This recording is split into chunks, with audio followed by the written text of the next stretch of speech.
Hello जय हिंद साथियों, स्वागत है आप सभी का सत्या एक्सीलेंट यूट्यूब चैनल पे।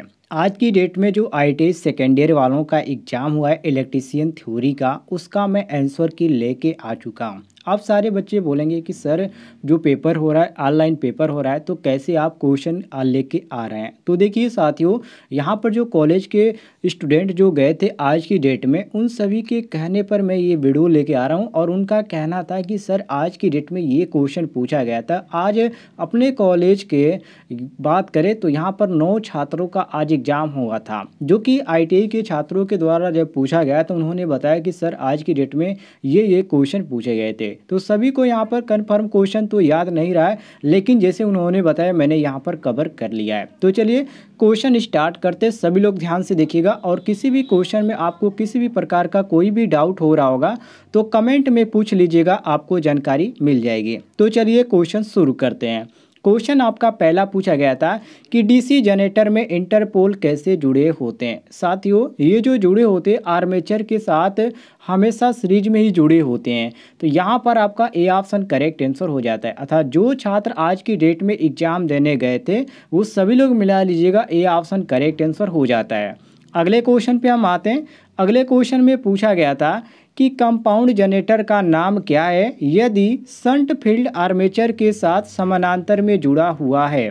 पहला ऑप्शन दिया गया long shunt compound, B option दिया गया संचयी यौगिक, और सी ऑप्शन दिया गया विभेदक यौगिक, और डी ऑप्शन दिया गया लघु शंट यौगिक। तो साथियों इसमें आपका सही हो जाता है ऑप्शन नंबर डी, जिसको बोला जाता है लघु शंट यौगिक।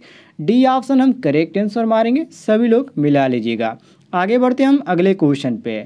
अगले क्वेश्चन में पूछा गया था कि कैसे तुल्यकालिक मोटर पावर फैक्टर सुधारक के रूप में काम करता है।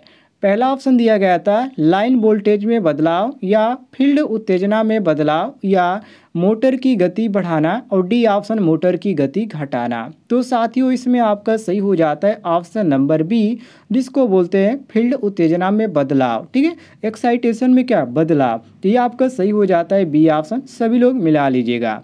आगे बढ़ते हैं हम अगले क्वेश्चन पे।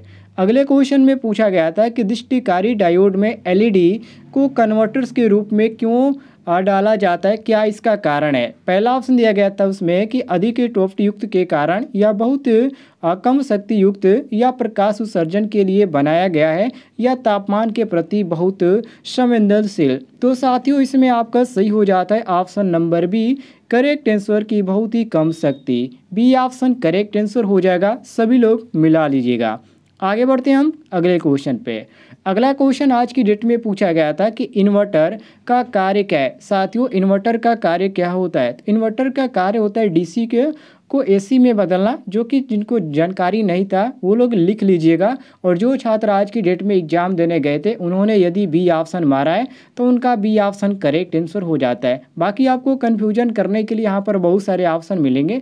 जो एग्जाम में जो क्रिएट होता है कन्फ्यूजन वो ऑप्शन को ही देखकर होता है। जैसे कि ऑप्शन यहाँ पर आपको कन्फ्यूज करने के लिए दिया गया है कि एसी को डीसी में, या एसी साइन तरंग को स्मूथ करना, या डीसी को शुद्ध डीसी में बदलना। तो साथियों इसमें आपका बी ऑप्शन करेक्ट आंसर हो जाता है। आगे बढ़ते हम अगले क्वेश्चन पे। अगले क्वेश्चन में पूछा गया था कि यदि भार बढ़ता है तो अल्टरनेटर का टर्मिनल वोल्टेज कम हो जाता है, ऐसा कब होता है। पहला ऑप्शन दिया गया क्षेत्र प्रतिरोध के कारण, या आर्मेचर प्रतिक्रिया के द्वारा, या प्रेरक प्रतिक्रिया के द्वारा, या आर्मेचर प्रतिरोध के द्वारा। तो साथियों ये जो होता है आर्मेचर प्रतिरोध के द्वारा होता है, जो कि यहाँ पर डी ऑप्शन दिया गया है। तो ये क्वेश्चन के अनुसार आपका डी ऑप्शन करेक्ट आंसर हो जाता है, सभी लोग मिला लीजिएगा। आगे बढ़ते हैं हम अगले क्वेश्चन पे। अगले क्वेश्चन में पूछा गया था कि अल्टरनेटर में डैम्पर वाइंडिंग का उद्देश्य क्या है। साथियों ये मोस्ट इंपॉर्टेंट क्वेश्चन था और कई छात्रों का कहना था कि ये क्वेश्चन सर समझ ही में नहीं आ रहा था।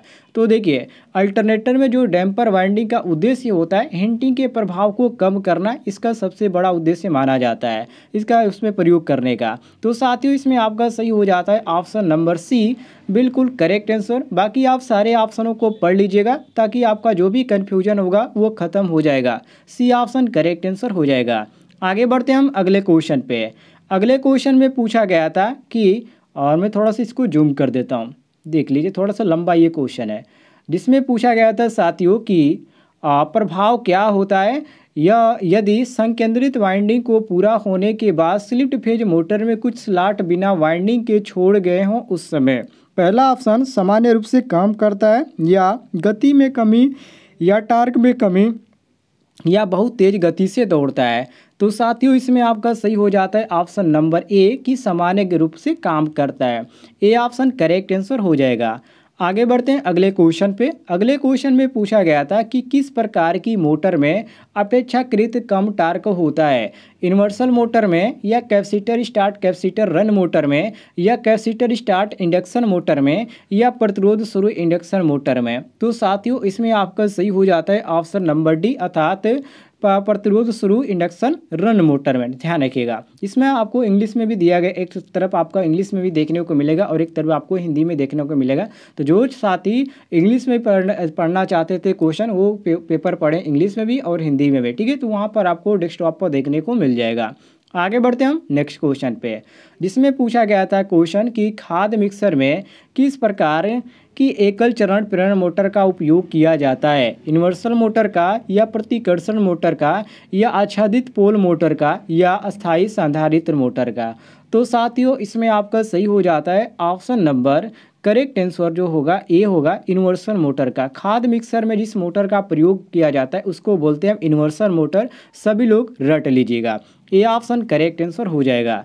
नेक्स्ट क्वेश्चन की ओर आते हैं, जिसमें पूछा गया था क्वेश्चन कि एकल चरण मोटर्स में अपकेंद्रित स्विच का कार्य क्या है। साथियों ये आपका मोस्ट इंपॉर्टेंट क्वेश्चन था। देखिए तो इसका जो कार्य होता है दोस्तों, आरंभिक वाइंडिंग को विसंयोजित करना इसका मुख्य कार्य होता है। रट लीजिएगा सभी लोग, बी ऑप्शन करेक्ट आंसर हो जाएगा।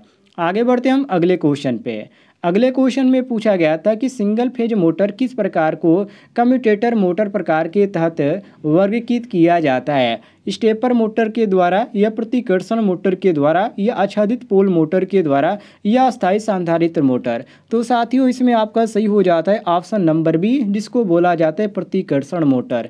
बी ऑप्शन हम करेक्ट आंसर मारेंगे, सभी लोग मिला लीजिएगा। आगे बढ़ते हम अगले क्वेश्चन पे।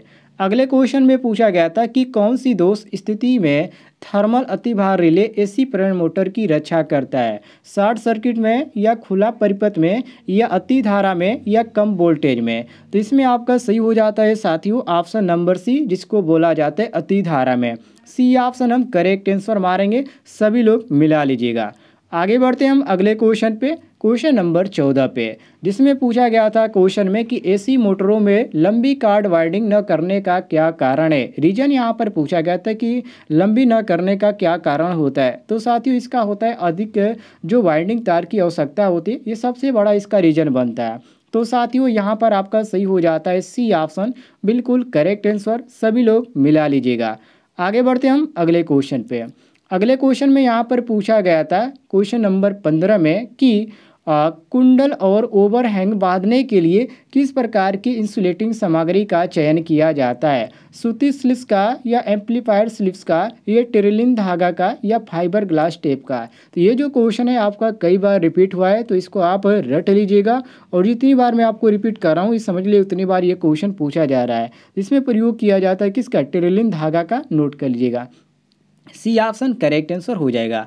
आगे बढ़ते हम क्वेश्चन नंबर 16 पे, जिसमें क्वेश्चन नंबर 16 में पूछा गया था कि स्लिप रिंग इंडक्शन मोटर को वाउंड रोटर से क्यों फिट किया जाता है। रीजन यहाँ पर पूछा गया है कि वाउंड जो रोटर होता है उससे क्यों फिट किया जाता है, इसका रीजन क्या है। पहला ऑप्शन दिया गया था कि स्लिप कम करने के लिए, या गति के नियंत्रण करने के लिए, या हानि को कम करने के लिए, या उच्च स्टार्टिंग और रनिंग बलाघूर्ण के लिए।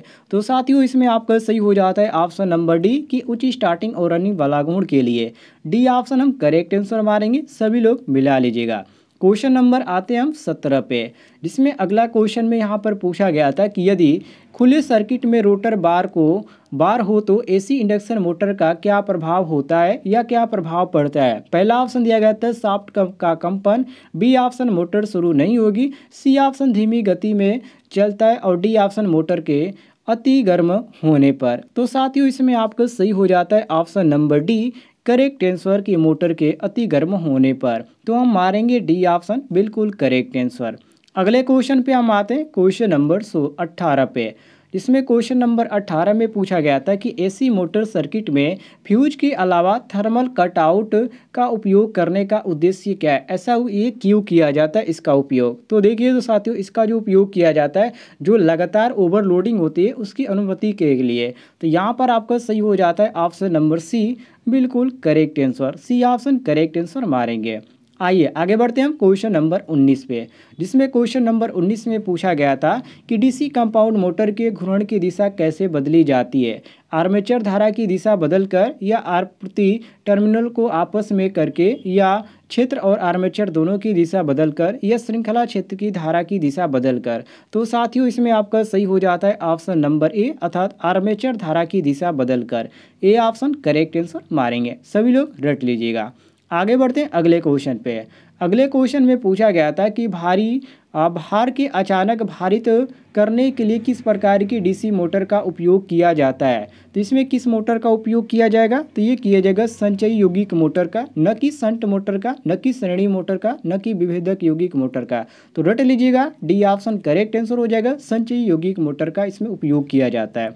यदि आपको किसी भी क्वेश्चन में कोई भी आपको डाउट लगता हो कि ये क्वेश्चन इसका आंसर ये नहीं ये होगा, तो कमेंट में आप पूछ सकते हैं, आपको जानकारी मिल जाएगी। और पीडीएफ यदि आप पाना चाहते हैं पिछले क्वेश्चनों का, तो लिंक आपको इस वीडियो के डिस्क्रिप्शन में मिल जाएगा।